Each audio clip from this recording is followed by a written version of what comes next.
Reporter Terry Summer. 50 years ago, that was half a century ago, remember, 50 years ago, a bright-faced 14-year-old lad arrived at the offices of the Dover Express to research files for a task given to him by his school, Dover Grammar School. He so impressed the newspaper editor that when a few years later he applied for a job as a reporter, he was taken on. And so began the 48-year journalistic career of our guest speaker, Graham Tutthill. Remember the two T's in the middle. He served 8 years with the Dover Express, got fed up with me bossing him around, and moved on to the Kent Messenger Group, with whom he served for another 40 years, most of those years as chief reporter of the Dover Mercury. He has and is playing a major role in voluntary service in our town. He's been chairman of the governors of 2 Dover schools, one secondary, one primary, was for many years secretary of the Dover Committee of Trinity Music, was chairman of the Dover Town Centre Anti-Crime Group, and circuit steward of the Dover and Deal Methodist Circuit. He remains chairman of the Dover Partnership Against Crime, the local shopwatch organisation, and has played the organ at his church for 50 years, and with his wife Jill, is a youth club leader at his church, where he has edited its newsletter for 40 years. Ladies and gentlemen, please welcome my friend and colleague, Graham Tutthill, who will tell us about some of the highlights of his 48 years reporting on Dover events and people. Thank you for inviting me. Very pleased to be here. I must say, all this reference to 50 years, 40 years, 48 years, and you do start to worry a bit, don't you? I remember, we probably all remember our parents saying, "Oh, it's not like it used to be." And you think, we'll never get like that, and there we are saying, it's not like it used to be. How times changed. When I started at the Dover Express in 1965, it was a very good local newspaper.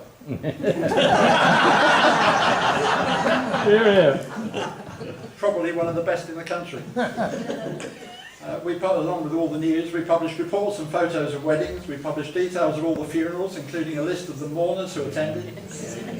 Dover had 4 cinemas, and I had to go around to all of them each week to get details of the films they were showing. We had 4 collieries in the Kent coalfield, and we used to ring up each week to find out how many tons each of them had produced. We had 2 barracks, one at Connaught and the other at Old Park, and 1 council for Dover Town, the old Borough Council. There was 1 set of traffic lights, and as far as I can recall, no one-way streets. There was no local radio, but pirate radio was going strong. And we were looking forward to the redevelopment of parts of the town centre. How times change? Well, perhaps not.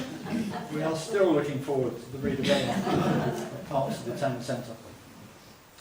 But back to where it all began, the Royal Victoria Hospital, where I was born. Derek said there's a lot of slides. I said, yeah, we're going to get through some of these quite quickly. I went to Shatterlock School, where I had a misadventure in the playground, fell over and got a bit of grit in my hand, and it's still there to this day, so it's my little remnant of Shatterlocks. I also had an autograph book. One of my school friends gave me an autograph book for a birthday, and I gave it to my teachers to write in. And one of them wrote in it, and this I can only, I'm going from memory with this, I can't find the autograph book. It's got to be at home somewhere, but I can't find it. But they wrote on it, as you can see, good boy while at school, read and learn every rule, and while at play, have good fun every day. All your tasks try with zest, may all work be your best. Till with patience you may know, until the grammar school you'll go, there to learn your lessons well, and so it went on. But what was clever about it was all the way down the side it spelled Graham Tutthill. And that's something I might come back to in a bit. I went to Barton School as my class. There were 1 or 2 people there you might know, but I won't embarrass them by pointing them out. But when we were there, in the last year, we had to do a school project. Oh yes, that was me. We had to do a school project, and funnily enough, we chose to do a newspaper. Little did I know that that was going to have some relevance to me further on. From our class, that was my last class when I was there. Yeah, let's get over. We had a reunion in 1990 with some of us all getting together again, which was very good. I then went on to the grammar school, and I won't try and get you to pick me out there either. But gradually we get there, and that was me in those days. I went to the grammar school where I wasn't one of the academic successes of the school, was I, Dr. Hinton? No, I wasn't. I remember my last day, or one of my last days there, and Dr. Hinton called me into the study. He said, "This is a sad day." I said, "Yes, I know." I left at the end of the 5th year with 3.5 O-levels. The reason for the half was that mine was the first year where they did English with spoken English, and they assured us that if we passed it, we actually got 2 O-levels. When the paper came through the certificate, it was only 1. So I count that as 1.5, thank you. So I got 3.5, English being one of them. I played in the school orchestra. I played violin in those days, I don't do it now, thank goodness.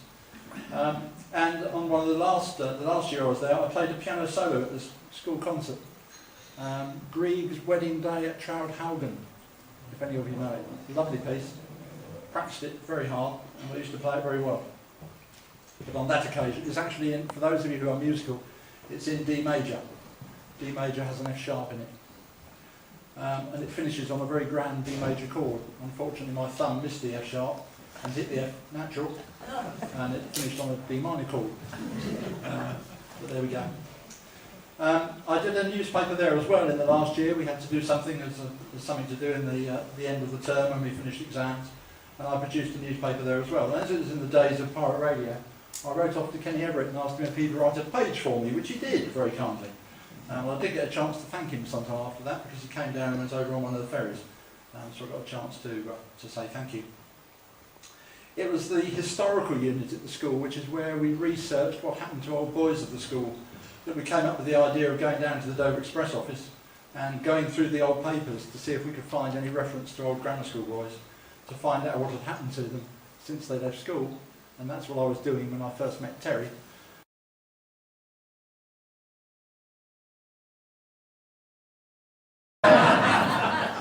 I've been given 2 pieces of advice. One is don't stop. Don't stop doing everything because it's not good for you. The other is don't say yes to everything straight away. And I think both are equally as good.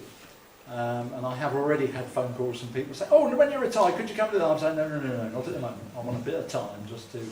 I have been writing for 48 years. I would like to have a break. I won't be following in Terry's footsteps of writing all the time as he does, and good for him. But I've got lots of things that I want to do, and still more family tree stuff I'd like to do, and music stuff to do with the church that I'd like to do more than I do now. So there's plenty to do, thank you, Terry. Right. And apparently I'm still doing the script for the film, so Mike tells me.